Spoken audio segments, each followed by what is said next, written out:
책보다 책 이야기에 진심인 사람들이 모였습니다. 책을 읽고 이야기를 나누다 결국 책에 잡힌 독서 모임장들이 나누는 책 이야기. 독서 모임장들 책 잡힌 사이 시작합니다. 안녕하세요. 평일에는 브랜드 컨설턴트, 주말에는 독서 모임장으로 활동하는 캡 선생입니다.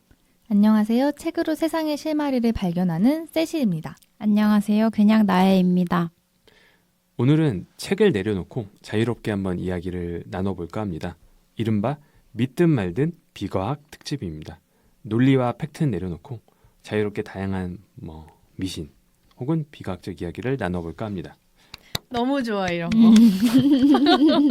아니 전 그래서 바로 물어보고 싶었어요. 두 분한테 좀 과학적으로 설명되지 않는 거 있잖아요. 귀신이라든지 혼이라든지 네. 이런 거 좀 믿으시는 편인가요?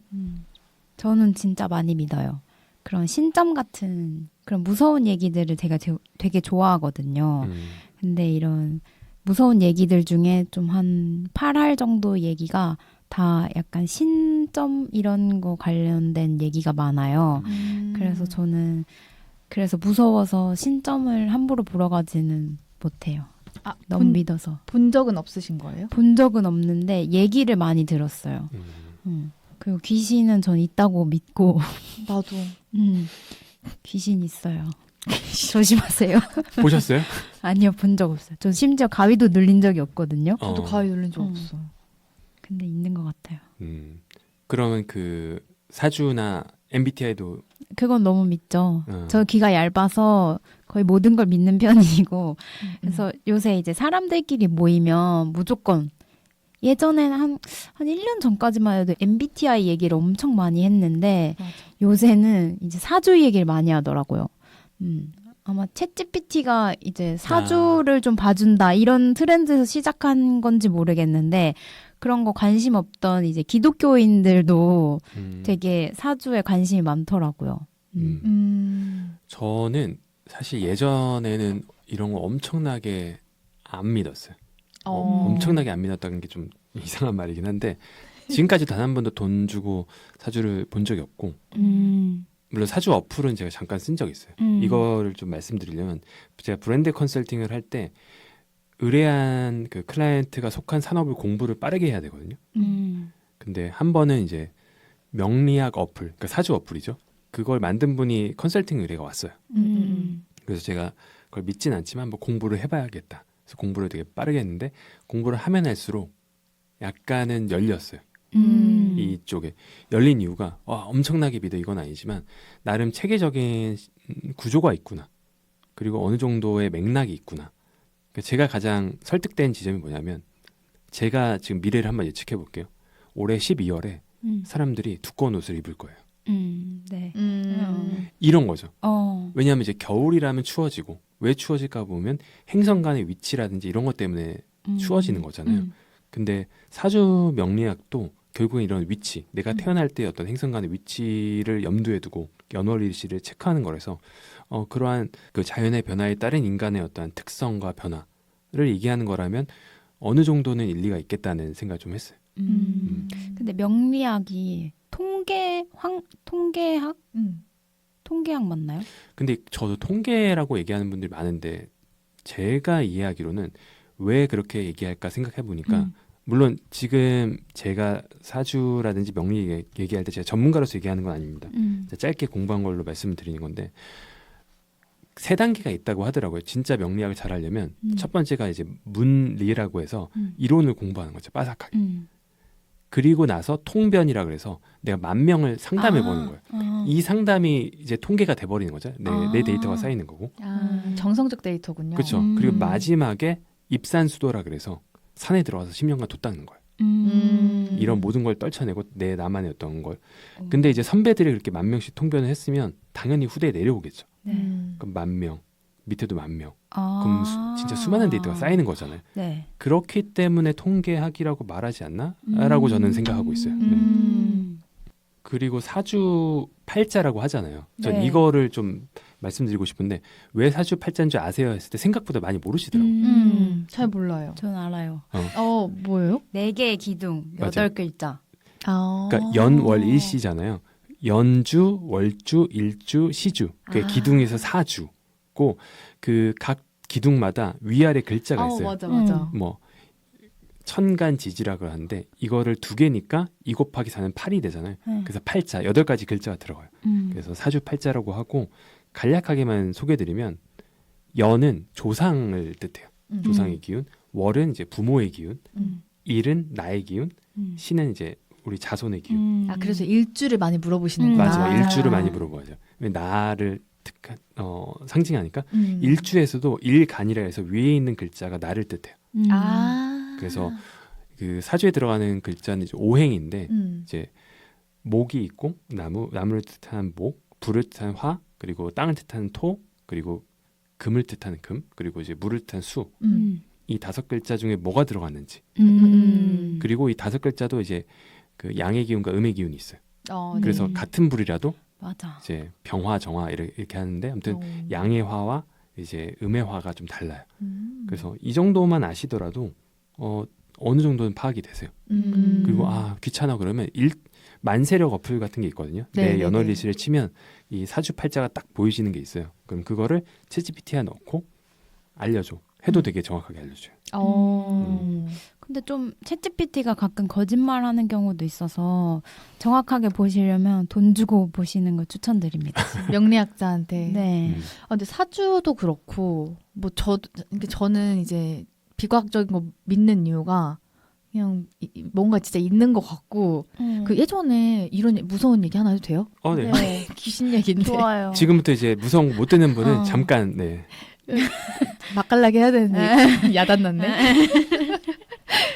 그 중학생 때인가? 저희가 빌라에 살았어요. 4층인가 5층짜리 빌라에 살았는데 진짜 깨끗한 집이었고 인테리어 다 돼 있고 신혼부부가 살던 집에 저희가 들어갔는데 자꾸 이렇게 그 안방에 가면은 기분이 별로 안 좋고 안방 화장실이 있었거든요. 거기 가서 기분이 별로 안 좋아서 저희가 그 안방을 거의 안 쓰다시피 했어요. 근데 안 쓰다시피 했는데 자꾸 저 혼자 있는데 저 안방에 누가 있는 것 같은 거예요. 그리고 TV를 잠깐 켜놓고 안방에 살짝 들어갔는데 TV 소리가 미친 듯이 커졌다가 확 줄어들고 진짜요. 리모컨을 깔고 앉으신 거 아니고?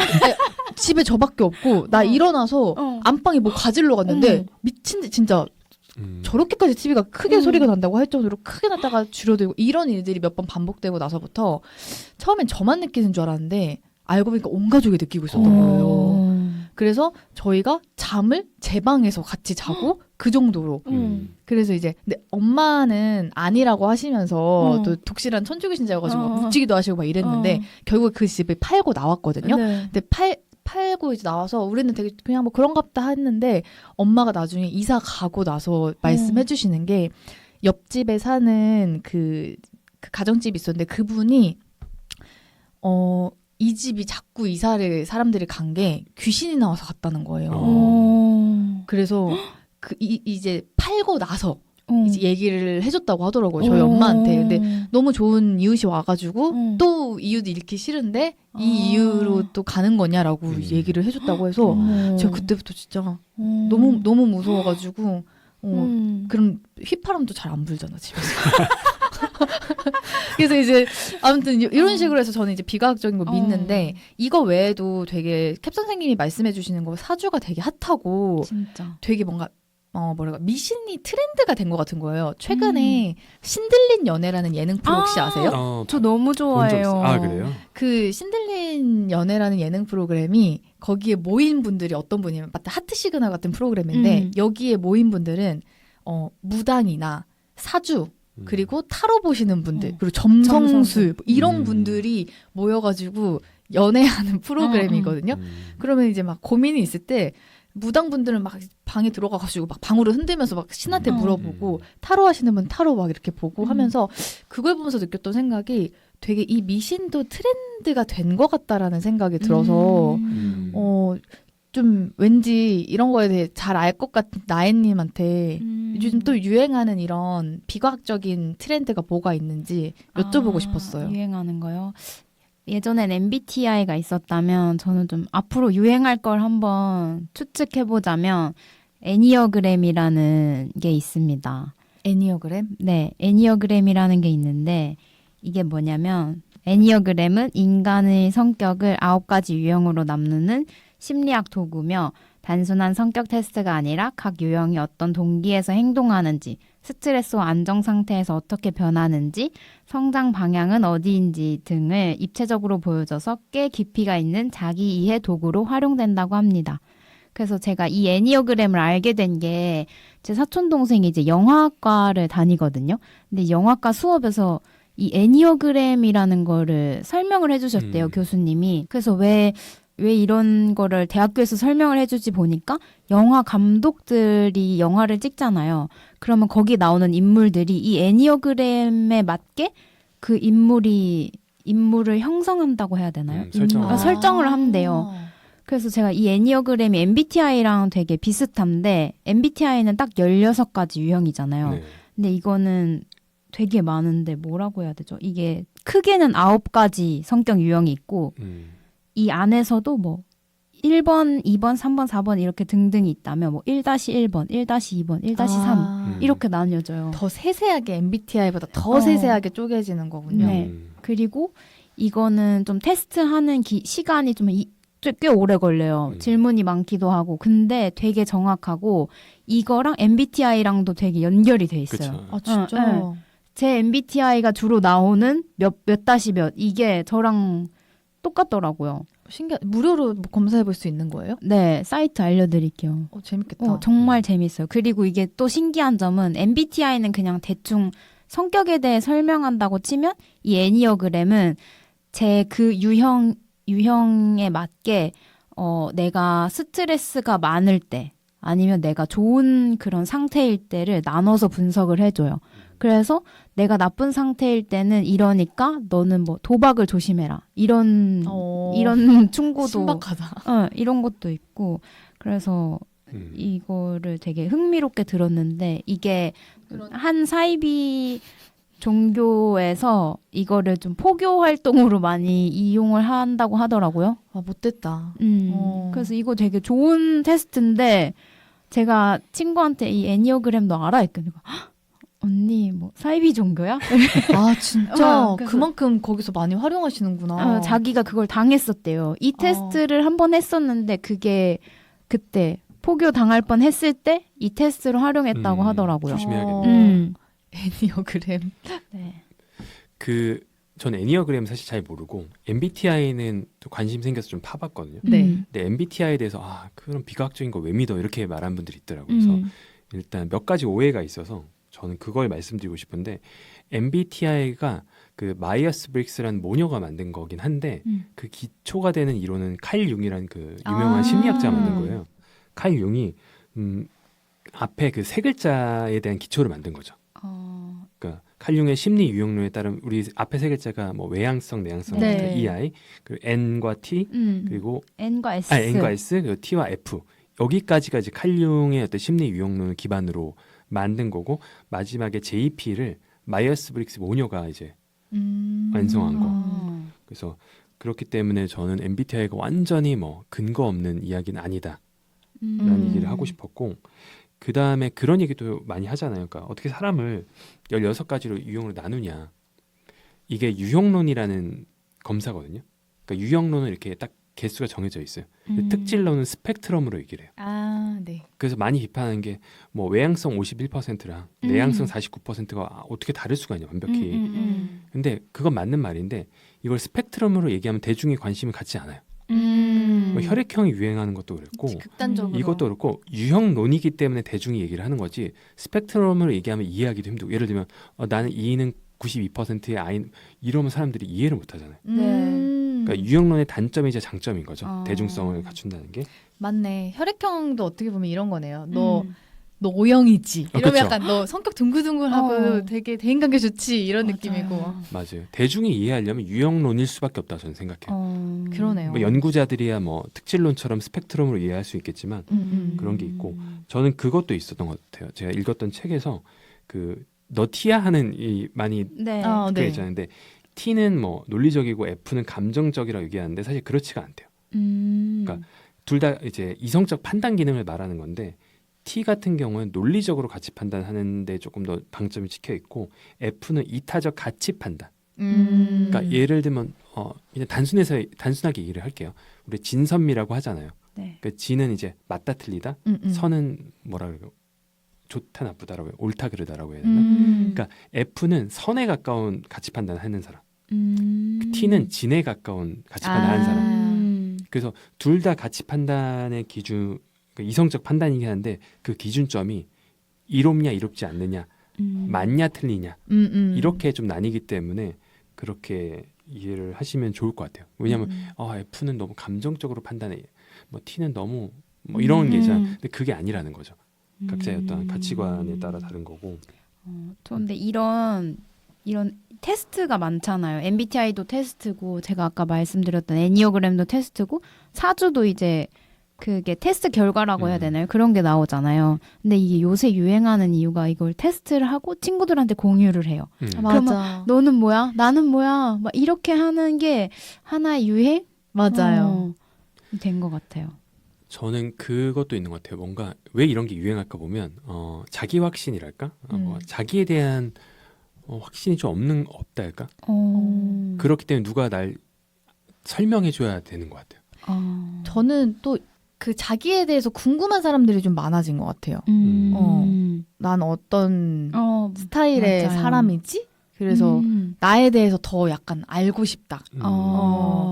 그래서 그런 느낌으로도 또 최적화라는 단어를 요즘 되게 많이 쓰는데 나에 대해서 좀 알고 있으면 내가 되게 저녁 시간에 되게 활동성이 좋은 사람이면 그때 이제 중요한 거 몰아놓고 뭐 이런 느낌으로 이럴 때 스트레스를 많이 받으면 뭐 이런 식으로 좀 스트레스 완화하면 좋겠다.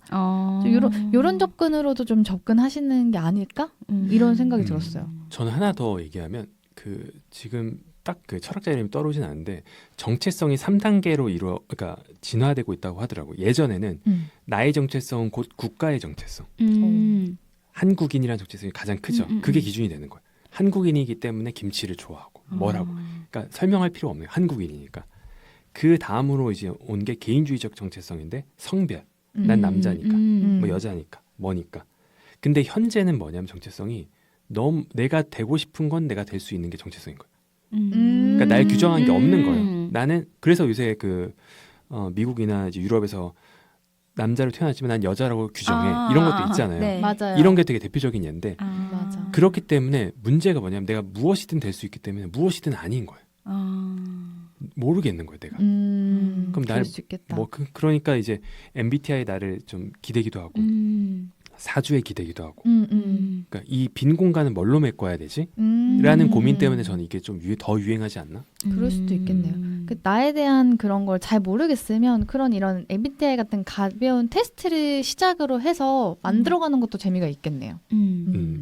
그리고 저는 MBTI 하나 더 얘기하고 싶은 게 MBTI는 그 나를 객관적으로 본다. 뭐 예를 들면 메타인지라고 하겠죠. 메타인지가 높으면 타인이 보는 MBTI와 내가 나를 보는 MBTI가 비슷한 것 같아요. 왜냐하면 내가 결정하는 거잖아요. 네. 그래서 어떤 분들은 타인이 봤을 땐 저 MBTI인데 본인은 다르게 생각해요. 그게 뭐냐면 내가 되고 싶은 바를 적는 분들이 있는 것 같아요. 그래서 저는 이게 되게 재밌는 포인트가 그래서 저는 MBTI를 어떻게 보냐면 저 사람은 스스로를 어떻게 보지라는 기준으로 봐요. 저 사람 저럴 거야가 아니라 저 사람은 스스로를 이렇게 판단하고 있구나로 보면 꽤나 유용한 어떠한 그 판단 자료가 되는 것 같아요. 그러네. 난 J이고 싶은데. 근데 그래도 객관적인 거죠. 근데 P가 계속 나오네. 재밌다. 저는 이제 이 비과학 특집에서 어떤 주제를 가지고 왔냐면 최근에 제가 전혀 생각하지 않았던 분야의 전문가를 알게 됐어요. 나는 보았습니다라는 책을 최근에 출간하신 박여진 전생 연구가인데요. 전생 연구가라는 그 단어도 전 되게 생소했고 우스갯소리로 우리가 이런 얘기는 하잖아요. 전생에 내가 뭐 나라를 구했나 뭐 이런 농담을 하는데 제 전생에 대해서 그러니까 사주는 궁금했어도 전생에 대해서 궁금해한 적은 없거든요.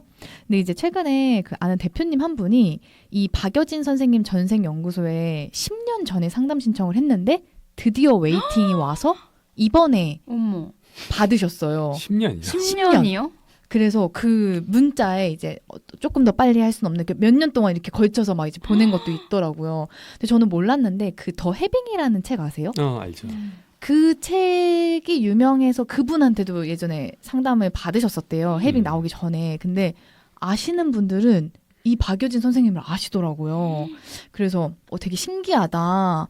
그래서 이제 그 얘기를 들었는데 전생 리딩을 이제 들은 거죠. 그래서 그럼 그거 어떻게 하는 거예요? 물어보니까 그분이 이제 아무 정보도 없대요. 이름이랑 뭐 연락처 정도만 알고 가만히 침묵하다가 본인 이제 머릿속에서 보이는 것들을 술술술술 얘기를 해주시는데 그게 꽤나 그럴듯하다는 거예요. 저 궁금해서 제가 할 건 아니어도 어디서 신청하는지 보니까 이제 신청이 막혔어. 이게 20년도 더 넘어가니까. 그래서 이 대표님한테는 그 얘기를 하셨대요. 이분이 이제 본인이 사업하면서 배웠던 거를 한 5, 60명 정도 모아놓고 줌에서 스터디 같은 걸 하시는데 이분의 전생도 하나만 있는 게 아니라 엄청 여러 가지를 말씀해 주신대요. 근데 이제 그 중에 하나가 시타르타였다. 근데 이거를 끝끝내 뭔가 다 전달하지 못하고 죽어서 현생에서도 계속 이렇게 하고 있는 거다. 뭐 이런 맥락으로 이제 말씀을 해주셨다고 하는데, 그래서 궁금해서 제가 이번 기회에 좀 찾아봤어요. 전생에 대해서. 전생이라는 게 뭐지? 전생. 앞전에 그 생자를 따서 지금 내가 태어나기 전, 이전에 살았던 나의 삶을 전생이라고 하는데, 그 불교의 윤회 사상은 들어보셨을 거예요. 다시 태어난다. 그래서 죽고 나서도 그 까르마에 따라서 다시 태어난다는 건데, 이 전생은 윤회 안에서 이전생의 나를 의미하고, 이전생에서 내가 좀 부족하거나 좀 약간 표독스럽게 했으면 이 현생에서는 그 업보의 영향을 다 받는다. 그래서 우리가 막 그 까르마를 잘 쌓아야지 다음 생에 좀 이렇게 잘 지낼 수 있다. 기독교나 카톨릭으로 말하면은 지금 잘해야 천국 간다는 느낌인 것 같아요. 그래서 이런 것들을 이제 한번 찾아보니까 사람들은 왜 전생을 궁금해할까? 이런 질문도 생기더라고요. 왜 내 앞전생을 되게 궁금해할까? 그러지 않을까요? 저는 그 우치다 다스루가 얘기했던 그 말을 되게 좋아하는데, 지금을 이해하기 위해서는 지금 벌어지지 않은 일들을 이해해야 된다는 얘기를 하더라고요. 그러니까 현생을 이해하기 위해서는 내 전생과 내가 죽고 나서 벌어질 그 삶을 이해하면 지금을 더 이해하기 좋지 않을까, 입체적으로. 그러니까 나를 이해하기 위해서는 거울이 필요하잖아. 내 얼굴을 보기 위해서. 그러니까 무언가 비교 기준이 있어야 되는데 그게 없이 그 자체로 이해한다는 건 인간의 뇌로서는 되게 힘든 것 같아요. 그렇기 때문에 전생에 내가 그렇게 못되게 살았으니까 이렇게 태어났구나. 혹은 전생에 너무 잘 살았기 때문에 이렇게 복을 받고 있구나. 그러니까 그 맥락이 이해가 되는 거잖아요. 그러지 않을까 싶긴 하네요. 그리고 아까 더 해빙이라는 거를 이서윤? 네, 그거 모르실 수도 있을 것 같아서 그 멤버분들이 이게 이서윤, 홍주연 작가가 쓴 더 해빙, 그리고 부제가 부와 행운을 끌어당기는 힘이라고 하네요. 네. 맞아요.